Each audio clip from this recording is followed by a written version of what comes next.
Work management platforms. Ugh, endless onboarding, IT bottlenecks, admin requests.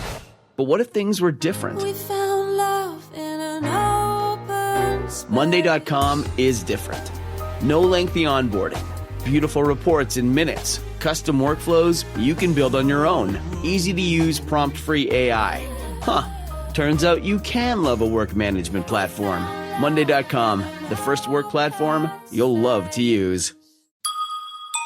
If your roof starts to leak or your floor's really squeak, you live in a money pit. Money pit. If your basement needs a pump or your place looks like a dump, you live in a money pit. Money pit. Pick up the telephone. Fix up your home sweet home by calling 888-MONEY-PIT. The Money Pit is presented by Centurion Brands. Now, here's Leslie Segretti. Welcome to the Money Pit, where we make good homes better. I'm Leslie Segretti. Coming up this hour, we're going to share some great information that will help educate and inspire you to make those home improvement projects a success. Whether you are a do-it-yourselfer or a do-it-for-me kind of person, we are here to lend a hand. Coming up, a new survey reveals how homeowners are transforming their garages into the most productive spaces of their homes. We're going to share how you can optimize your garage space for maximum efficiency and creativity. Also ahead, building a garden bed is a perfect DIY project to take on this time of year.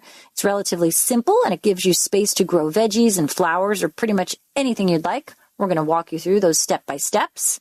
And now that it is spring cleaning season, the number one tool you need to work pretty well is going to be the vacuum. And if yours just doesn't have the sucking power that it used to, we're going to share troubleshooting tips to get it back in action. But first, what's your home renovation plan for this season ahead? You have a project or two in mind? Well, we want to help you create your best home ever. So whether you want to renovate a house, a condo, or an apartment, we can help you with answers to those questions and help you renovate and remodel like a pro.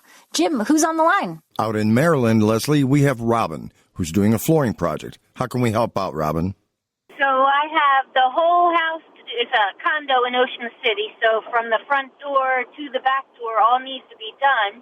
But the kitchen area has issues with getting the appliances out, so I wanted to put the laminate from the front wall to the back wall without trying to take out that little luan thing that they have for like the backing for what was linoleum floor. So I think a 1/4 inch going in, and then it has an opening that leads into the living room, dining room area that I wanted to know if I could put one of those tread things there and make the transition look good, or is it going to look not fit together and look funny?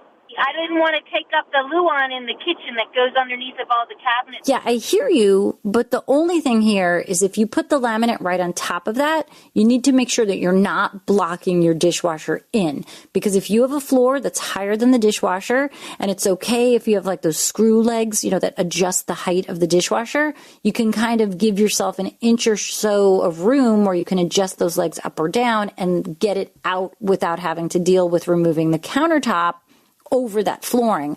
I've seen people actually lock the dishwasher in by putting the flooring right up against it, and now they can't get it out without truly removing the countertop.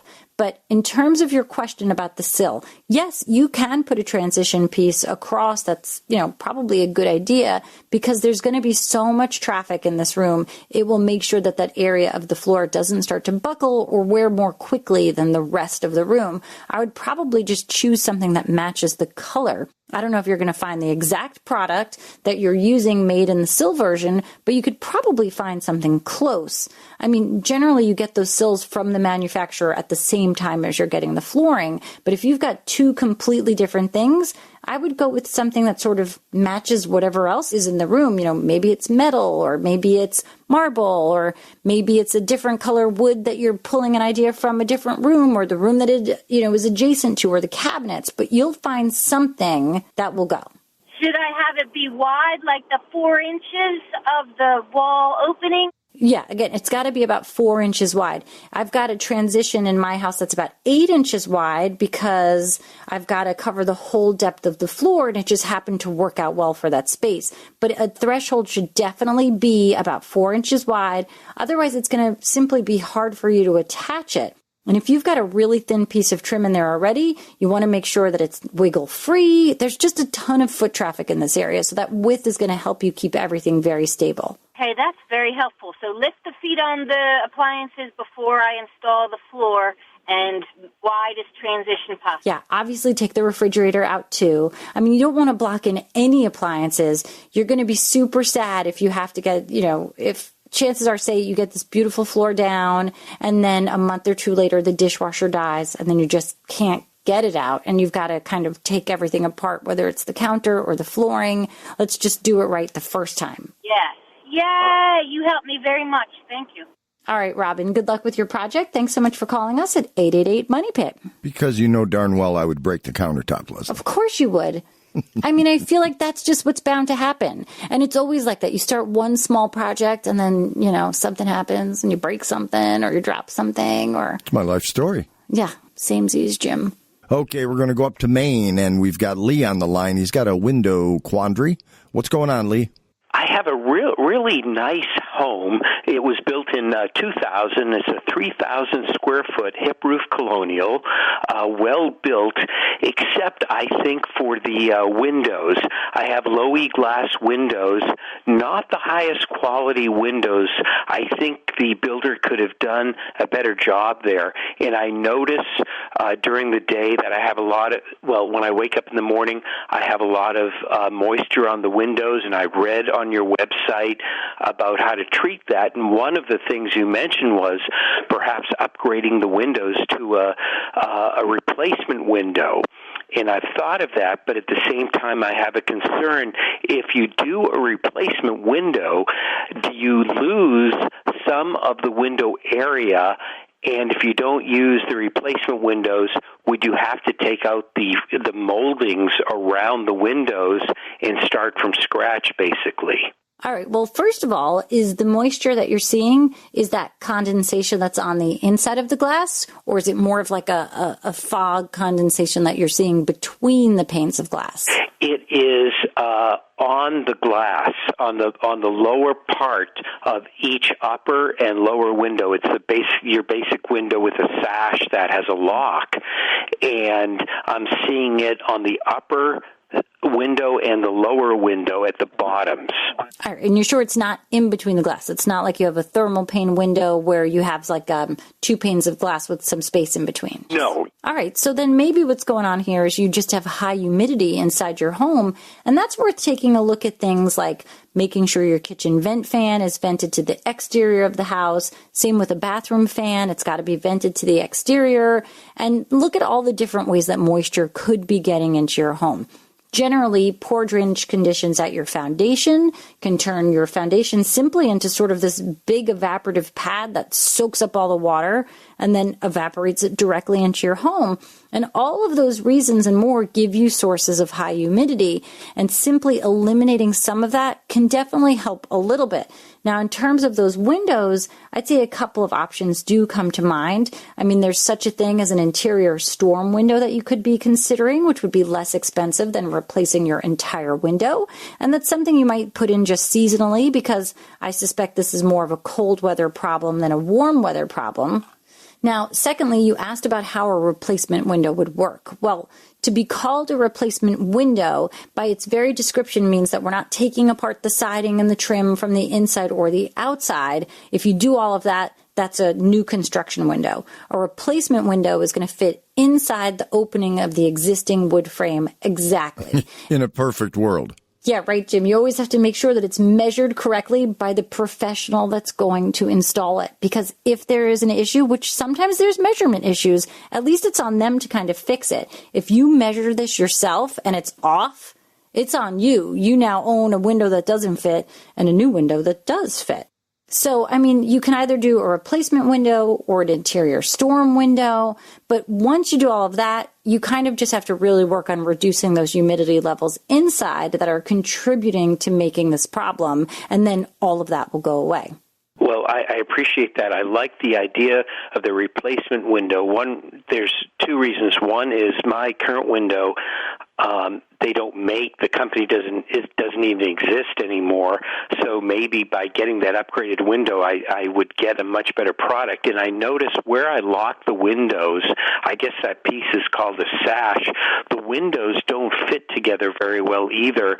So maybe they're, I don't know, a quarter of an inch off or so. So I feel like I get some air intrusion from there as well. So upgrading the windows maybe would give me better heating efficiency in the home as well. For sure. If you replace that window with an upgraded window that's available today, there's been so many advancements in energy efficiency that you're going to end up with a way better window in the first place.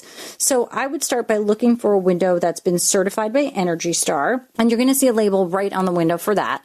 Then there's also going to be a label for the NFRC it's the National Fenestration Rating Council. You'll see that label. It has several different measurements on there, and you can use that to just simply compare and contrast between windows to determine the level of energy efficiency of that glass on that window that you're purchasing, because that's super important. That's going to tell you how much thermal efficiency those windows are going to have. Okay, that sounds good. You've really put my mind at ease knowing that, the replacement window is I'm not going to lose much area, so I appreciate that.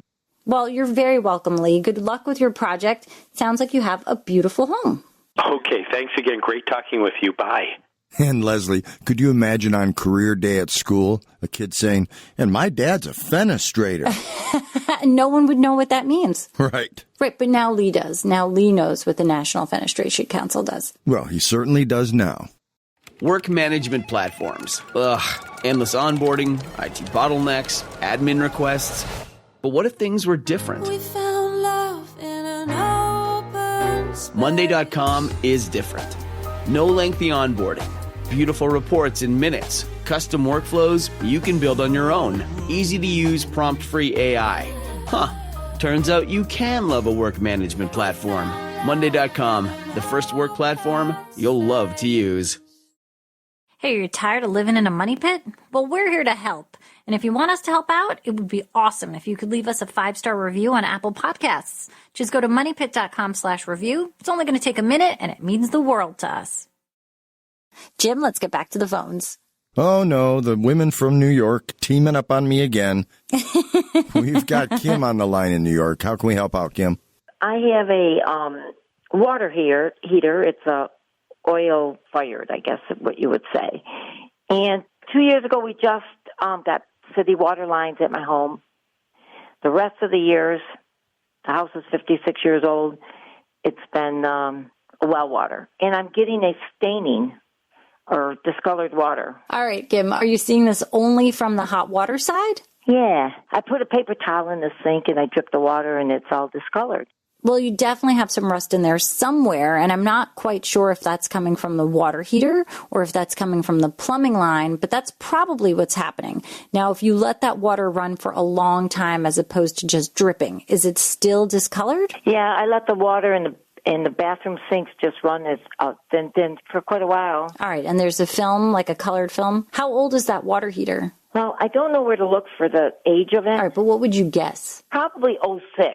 When I had it first service. All right. Well, it's probably older than that. Then, you know what? It's pretty old then. So you're probably at the end of a normal life cycle for that water heater, and you may be replacing it sooner rather than later. Now, you did say it was oil fired, but you don't have gas in the house? No, there's no gas lines out here. All right. So your option was either electric or oil. Is that right? Correct. All right. So there's another type of water heater today that's electric, and it's much more efficient than the old-fashioned electric water heaters. And I just want to make sure that you're aware of it. It's called a heat pump water heater, and it uses a different type of technology. And the prices on these have come way down since they first came out. And there are a number of really interesting benefits to those heat pumps today that might make them more attractive to pick up than another oil water heater, which is going to be expensive and not nearly as efficient. So I would definitely take a look at a heat pump water heater. Oil-fired ones are expensive. Yeah, they're less efficient, and you're going to pay more for it. Okay, thank you. I will look into this. Yeah, definitely look into it. All right, good luck. Thanks so much for calling us at 888-MONEY-PIT. Okay, thank you.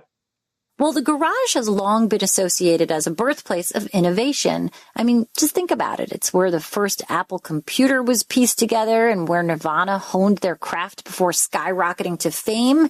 And I'm sure a lot of less well-known businesses also got their start in their garage space. So it's no surprise that a recent survey conducted by Craftsman revealed that a whopping 76% of homeowners see their garages as having the potential to be the most productive room in their home. However, the first crucial step towards realizing this potential is decluttering, which is why a significant 78% of homeowners have slated garage organization as a priority project for the spring season. According to the survey, while most homeowners, 76%, primarily use their garage for vehicle storage, that sounds like wishful thinking. I don't think I know 76% of people that keep their car in the garage. But other garage uses do include plans to utilize the space for home improvement projects or gardening. Over a quarter of the respondents credit their garage space for kickstarting a lucrative side hustle. More than 2 in 5 homeowners have transformed their garage into a gym or exercise area. And finally, half of all homeowners intend to invest in a garage organization solution within the next year. So whether you are big on camping, gardening, working on a car, or, hopping from project to project, it's really smart to get that garage organized and set it up for success for however you plan to use that space. And, maybe you actually intend to park your car in there, which, who knows? What a novel idea. I don't think I've ever heard of anybody doing that, Leslie. I never have. Oh, you got to be kidding me. My garage is definitely my weak link. Seinfeld had a funny joke. He would always say that garage is one letter away from garbage. And so it's kind of like the last stop before you put something in the trash too many times. Yeah, funny show, by the way. Loved it. Kenny's got a new house, Leslie. Lucky man. And some interesting things are happening there. Kenny, what's happening? It's a 2-story house. And when I'm downstairs looking up at the ceiling of the second level, I can almost see the outlines of all the studs. And I've looked up online, and I think it's something that might be called ghosting. I'm just not sure what to do with it, and just looking for some advice. All right. Welcome, Kenny. Yeah, it is called ghosting, and it's not when, that job or person you like doesn't call you back. It's number blocked? What, you got to be kidding me. Right. It's totally different in this situation. Ghosting is basically, think about it. If warm air rises, right? So you've dust in the air, or even this happens a lot when you burn candles or you do a lot of cooking and you get some smoke that gets into the air. It's going to stick to the cooler parts of the ceiling above. So what's happening is that soot or moisture or whatever is coming up from the dust and the dirt and all of those things goes flying up into the air in the warm air as it rises and sticks to that cool part of the ceiling. And what's happening is you're noticing that cooler part is the bottom of the joist touching the drywall itself. So you're going to end up, especially if the surface above is heated, so you're really going to see sort of the outline of those joists with this sort of ghosting. In your case, you can't really insulate, so it's just going to be a maintenance issue for you, I guess. So what I would say is when you're ready to paint the ceiling, I would prime it. Make sure you use a good quality primer because that's going to seal in anything that's already on the ceiling. And then a good quality top coat that's a sealing paint. You don't want to use anything that has a sheen to it, or you're going to notice some other issues. You're going to see nail pops, cracks, weird things that happen when the drywall isn't installed correctly. But if the surface is flat, you're not going to see any of that. Make sure you pick up a washable paint, because what you're going to need to do is when things start to sort of ghost up again, you're going to take a clean sponge mat, you're going to hold it upside down, get it damp, and literally just wipe down that ceiling when you start to see that buildup again. So for you, this is just going to be a maintenance project. Oh, well, that's fantastic. That's doable for me. I appreciate it. All right. Good luck with your project, Kenny. Thanks for calling us, and you can happily say we didn't ghost you at 888 Money Pit.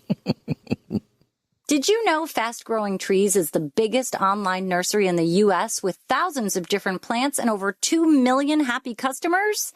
I visited fastgrowingtrees.com and found lots of great options for my space and climate. They've got fruit trees, privacy trees, flowering trees, shrubs, and so much more. You just order online and get your plants delivered directly to your door in just a few days without ever leaving home. And their Alive and Thrive guarantee ensures your plants arrive happy and healthy. Plus, get support from trained plant experts on call to help you plan your landscape, choose the right plants, and learn how to care for them. This spring, they have the best deals for your yard, up to half off on select plants and other deals. And listeners to our show get 15% off their first purchase when using the code MONEYPIT at checkout. That's an additional 15% off at fastgrowingtrees.com using the code MONEYPIT at checkout. Fastgrowingtrees.com code MONEYPIT. Now's the perfect time to plant. Use Money Pit to save today. Offer is valid for a limited time. Terms and conditions may apply. The spirit of innovation is deeply ingrained in America, and Google is helping Americans innovate in ways both big and small. The Department of Defense is working with Google to help secure America's digital defense systems, from establishing cloud-based zero-trust solutions to deploying the latest AI technology. This is a new era of American innovation. Find out more at g.co/American innovation. Jim, who's on the line? In Little Rock, we've got Nancy, who has some plumbing issues going on at her money pit. So what's going on there, Nancy? Fill us in. We've got a 22-year-old house, and about a month ago, only the cold water in the master bathroom got a real bitter taste. And even a tiny sip is just enough to really make you feel sick. I've just quit using it for drinking. I will get my water out of the hot water tap before it gets hot. And that's what I'll use to rinse my mouth and everything, brushing my teeth. Are you finding the issue in other faucets in the house? None of the rest of them have any problems like that at all. They seem to be going just fine. The upstairs bath, the kitchen, the hall bathroom don't have any issues with the taste of the water. And do you have an ice maker with a water line too? Is there anything weird going on there? Yes, the ice maker, just all of a sudden here, a few weeks ago, I started getting almost blue ice cubes. Wow. I poured the ice out, and I threw away the blue ice cubes, and then I poured the ice out, and it ran, and I got clear ice cubes, but I poured them out and got some more, and it seems to be doing fine. I haven't seen it come back. Yeah, that's super unusual, but we've got some ideas here. I mean, I'm not convinced that you're absolutely right. I think what I would do here is, first, are you on city water or are you on well water? We are on city water. All right, so I would report this to the water company and request that they test the water at your house. And secondly, I think you should test the water by hopping online and finding a good comprehensive water testing kit. They're not expensive. They're going to test for a whole host of contaminants, and they're going to test that water and see what comes back.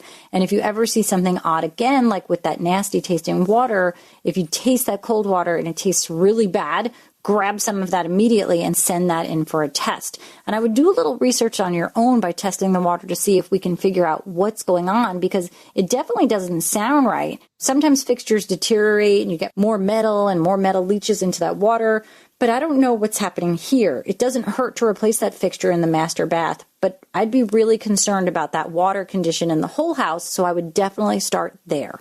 Okay. Thank you very much.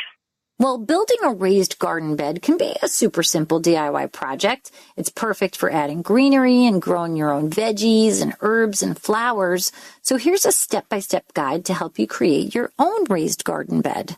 First of all, you've got to choose a location. Select a spot in your yard that receives adequate sunlight for all the plants that you plan on growing. You're also going to want a space where the ground is relatively level to help with stability for that raised garden bed. Remember, you can also put it on wheels. So if your yard has like a tricky sunlight situation, you can build something that's more portable. Next, you've got to determine size and shape. Think about the dimensions and shape of this garden bed. Common sizes are about 4 by 4 or 4 feet by 8 feet, but keep in mind that you don't want these garden beds to be wider than 4 feet, because otherwise you're not going to be able to access it from all sides. Next, you've got to gather your materials. So purchase or gather those necessary materials based on your chosen dimensions. You want to opt for treated wood or cedar or redwood, which are naturally resistant to rot. Then your next step is to assemble the frame. Now you can use your wood boards, construct the frame for that raised garden bed. If you're using multiple boards for each side, you want to secure them together at the corners with screws and nails. Now prepare the site. Clear the whole area where you're placing this raised garden bed of any debris, rocks, weeds. It's also a good idea to lay down some landscaping fabric or even cardboard just to kind of prevent those weeds from growing up and into that raised flower bed. Now you're at the point where you can place the flower bed, position the assembled frame in that desired spot, make sure it's level. You can adjust by adding or removing soil underneath, and then fill this bed with soil. You want a mixture of high quality soil and compost, or you can kind of even pick up a ready to use bedding mix. And you want to get enough so that you have a depth of at least 6 to 12 inches of soil. And that's really going to depend on the plants that you'll be growing. Now, plant your garden, and once that raised bed is filled with soil, you can put anything you want, veggies, herbs, flowers, but follow those planting instructions for each type of plant and make sure you leave the recommended space between everything to get that optimum growth. Also, follow watering directions. You want to make sure you water your newly planted garden thoroughly so that that soil remains consistently moist but not waterlogged. And keep in mind that because the garden bed is above ground, it will dry out more quickly than a garden that's planted directly into the ground. You can get started on this project now, and you're going to be enjoying a homegrown salad with a little bouquet of fresh flowers in no time flat. You're invited for dinner, Jim. I'll make you a salad. Thanks, Leslie. You're welcome. Leslie, out to the great state of Texas. We've got Randy who's dealing with some glass shower doors. What's happening, Randy? Give us the details, please. Well, I was just curious as to a product that I could apply to my glass shower doors to help repel the water so that it doesn't dry up into water spots and whatnot. Yeah, so if you leave it alone, is the water like leaving like a little bit of crustiness sort of on the glass? Correct. Because if it is, it might just have some mineral deposits in it, and you're going to get those sort of white stains that really stick. So are you familiar with a product called Rain-X, Randy? Yes. Yeah, well, you can use Rain-X on a shower door, and it's going to work fantastically. So if you apply it to the inside of the shower door, you want to get them really clean and then follow the instructions on Rain-X. You want to make sure that you put it on with a damp cloth, let it dry, then you buff it. I think you're going to find that those shower doors will release that water miraculously for a few months. In fact, a lot longer than the product lasts when it's on your car because it doesn't get as much abuse from constant rain that it could outside. But it doesn't have the abrasion factor going on there. So I think Rain-X is going to be a good trick for that. And of course, the other thing is to just kind of get you and the rest of the family in the habit of wiping down the doors when you're done with the squeegee. I mean, a lot of times you're going to see people keeping squeegees right in their shower. They sort of suction cup to the wall or right to the door itself. And that does help a lot. But I would definitely give the Rain-X a shot. Okay, super good. All right, good luck with that, and thanks so much for reaching out to the Money Pit. We appreciate you. That doesn't mean they have to shower in windshield washer solvent, does it? No. Boy, honey, you look a lovely shade of blue today. That would be just weird, Jim. Oh, big surprise from me. Yeah, weird. Go figure. Well, is your vacuum cleaner acting up? You know, the fix may be easier than you think. You kind of just have to start by checking the suction. If it's poor or if it's just not happening at all, there could be a clog in the hose, the bag, the filter, or the canister just may be full and need to be replaced or emptied. You know, there's a lot of different reasons why the suction could not be so great. Are you hearing a funny noise or is the vacuum vibrating? Well, if it sounds like it's coming from the motor area, you might have a broken fan blade inside. If the noise is coming from the brush area, then it could be a defective brush roller bearing or maybe even the brush roller itself. If either is defective and needs replacing, those are pretty easy DIY projects. Now, if your vacuum is simply hard to push or maybe you smell burning rubber, it could suggest that you've got a broken or a worn out belt. So check that brush roller for any obstructions, clear away any pet hair or carpet fibers. And if that brush roller begins to spin freely with the belt removed, you can reinstall the belt and test for proper operation. So there's some things that you can kind of do to troubleshoot what's going on. If you do find that you need to replace that vacuum cleaner's belt, Buy 2, keep that extra one handy, maybe where you keep the vacuum bags or your cleaning supplies, or even go ahead and just tape it to the vacuum handle so it's always there. These belts are cheap. They're worth having an extra one on hand always. So definitely start to troubleshoot this vacuum. Let's get it working again before we have to run out and buy a new one. If you want some more troubleshooting tips, you can visit moneypit.com and search vacuum cleaner. Ah, the smell of a burning vacuum cleaner belt. Nah, gross. It's horrible. I was never really a runner. The way I see running is a gift, especially when you have stage 4 cancer. I'm Anne. I'm running the Boston Marathon, presented by Bank of America. I run for Dana-Farber Cancer Institute to give people like me a chance to thrive in life, even with cancer. Join Bank of America in helping Anne's cause. Give if you can at BofA.com/supportAnne. What would you like the power to do? References to charitable organizations is not an endorsement by Bank of America Corporation. Copyright 2025. Springfest and Ego Days are here at Lowe's. Right now, get a free Select Ego 56-volt battery with purchase of a Select trimmer, blower, or mower kit. Plus, shop today for new and exclusive items you need for your lawn. So get ready for spring with the latest in innovation from Ego, the #1 rated brand in cordless outdoor power. Only at Lowe's. We help, you save. Offer valid through 4/2. Selection varies by location while supplies last.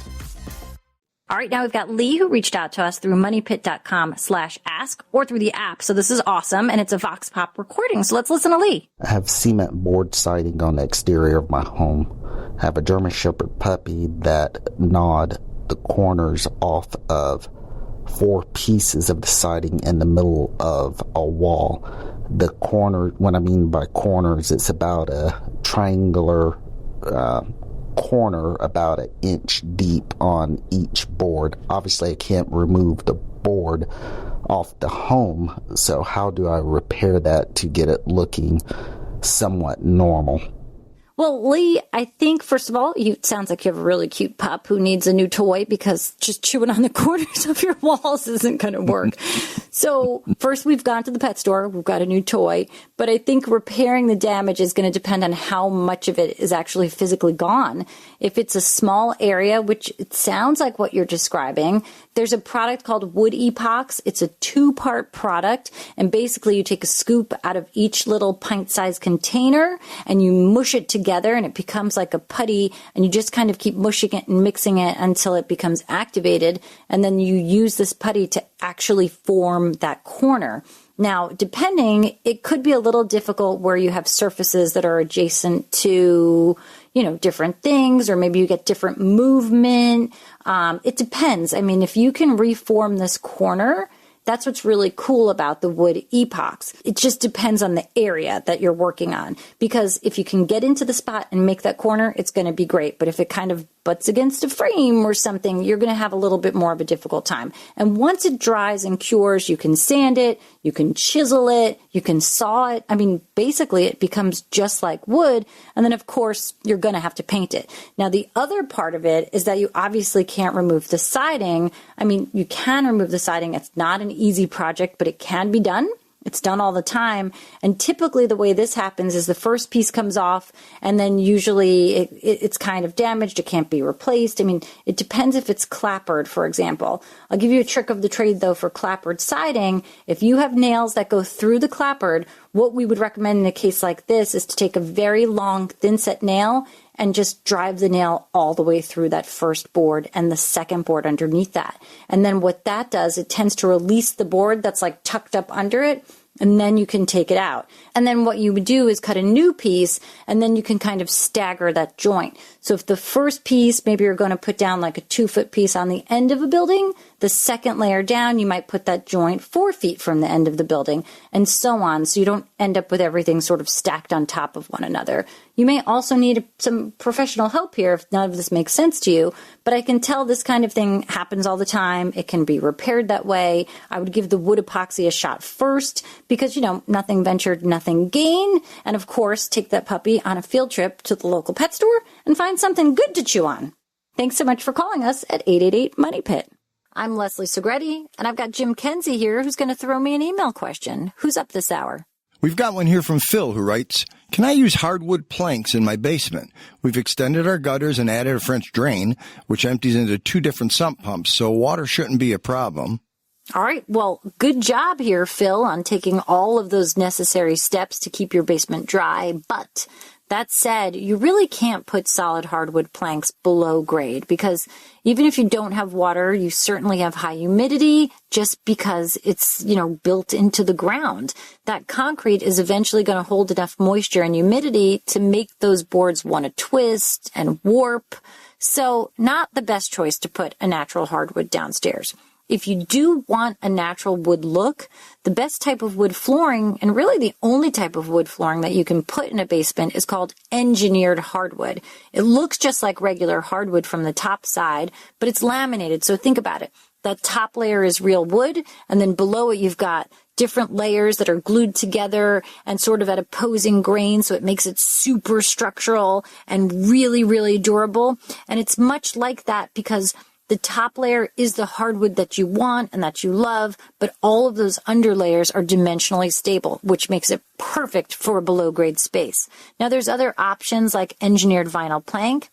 EVP is amazing. It looks like wood. It comes in hundreds of different designs and colors, and it's completely unaffected by any level of moisture. I mean, including a full flood if that were ever to happen. But you definitely don't want to put down a hardwood in the basement. You're just going to be unhappy when it starts to warp and twist. And you know what? You can always add a beautiful area rug and make that basement space feel super cozy and finished. There's a lot of great options when it comes to below-grade flooring, and I know you're going to find the right one. Go the EVP route. Go the EVP route. All right, Jim's obviously got a favorite. Hey, crew, are you looking for an easy way to make windows sparkle? Well, Leslie has a recipe for a natural window cleaner you can mix up from stuff you have at home already in today's version of Leslie's Last Word. Take it away, Leslie. All right. Well, now that weather is warming up, it's a great time to brighten up your windows to let the sun shine through. After a long winter, you do find that a lot of dirt and grime and salt and sand can accumulate on the windows. So here's an easy way to get those windows sparkling again. You want to mix 1 part white vinegar with 10 parts water, and then you can use old cotton socks to wipe them clean. And I mean, you can even put the socks right on your hands and get into all the corners and grooves, and that's going to leave the glass shiny and bright. Newspaper also does a great trick to leave those windows streak-free. If the screens are looking a little yucky from their winter wear, a lint roller is an awesome way to freshen them up. You also want to try on the days when you want to clean the windows, try to go with one on a cloudy day so the sun doesn't dry out the cleaning solution too quickly, and then that's going to leave streaks and it's going to make you have to work harder. And if you've got some hard to reach windows, you can clean both sides at once with a magnetic cleaner. These things are super awesome. I thought they were always only for fish tanks, but no, you can use them on your windows as well. They are powerful magnets. They attach from the interior and the exterior of the pane. And then it makes like a super efficient way to clean that window. And they're super fun as well. So why not go ahead and give it a try? You may be able to clean that window without flipping the pane in. So who knows? Let's get those windows super sparkly this spring and summer season. Sprinkly. How many S's were there in a row there, Leslie? She sells seashells by the seashore. And she can have at it because I couldn't do that if I tried. Sometimes I trip myself up. Sometimes I don't. There you go. Next week, guys, on the Money Pit, if building a patio is on your to-do list this spring season, we're going to share some tricks of the trade to building a patio that will last for many years to come. Thanks so much for joining us here on the Money Pit. Remember, you can do it yourself, but you don't have to do it alone. On the Money Pit Radio Show. On the Money Pit Radio Show. Pick up the telephone, fix up your home sweet home by calling 888-MONEY-PIT. These days, work is in trouble. We've outsourced most of our manufacturing to other countries, and with that, we sent away good jobs and our capability to make things. American Giant is a clothing company that's pushing back against this tide. They make all kinds of high-quality clothing and activewear, like sweatshirts, jeans, dresses, jackets, and so much more, right here in the USA. So when you buy American Giant, you create jobs in towns and cities across the country, and jobs bring pride. Purpose. They stitch people together. If all that sounds good to you, visit American-Giant.com and get 20% off your first order when you use code STAPLE20 at checkout. That's 20% off your first order at American-Giant.com with promo code STAPLE20.